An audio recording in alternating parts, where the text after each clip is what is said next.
The book that I've chosen to do a book talk about is Nothing to Hide: The False Trade-Off Between Privacy and Security, written by Daniel J. Slove.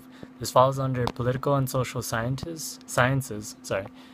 Um, so essentially, what this book is, it's an informational book about the debate between privacy and security. Some people are pro-security or pro-privacy.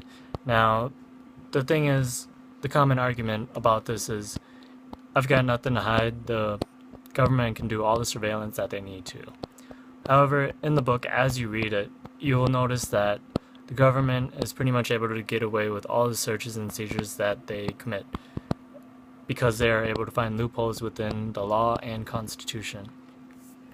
Now, it's not that the security is always going to be what the government prefers, but there are counter-arguments that the author provides.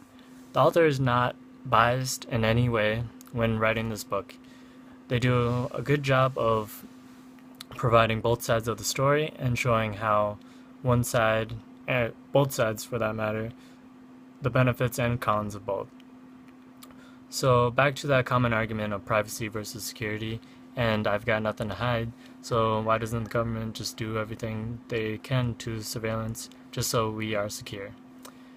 Now, in this day and age, everybody pretty much has a smartphone, has internet, cable, webcams, consoles with cameras on them, laptops with webcams, and the issue with this is that essentially just about all of that can be altered and accessed through a remote party.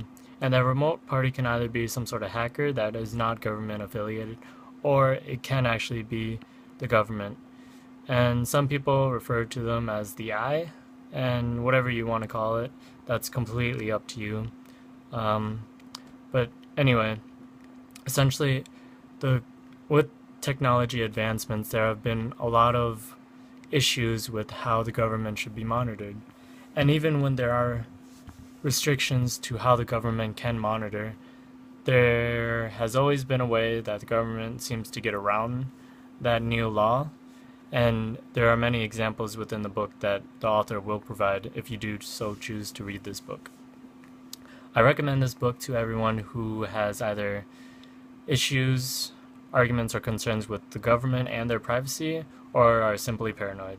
And honestly, I would recommend it to everybody that has taken a computer security course, because I'm pretty sure that this question has been asked to you at least once by your professor.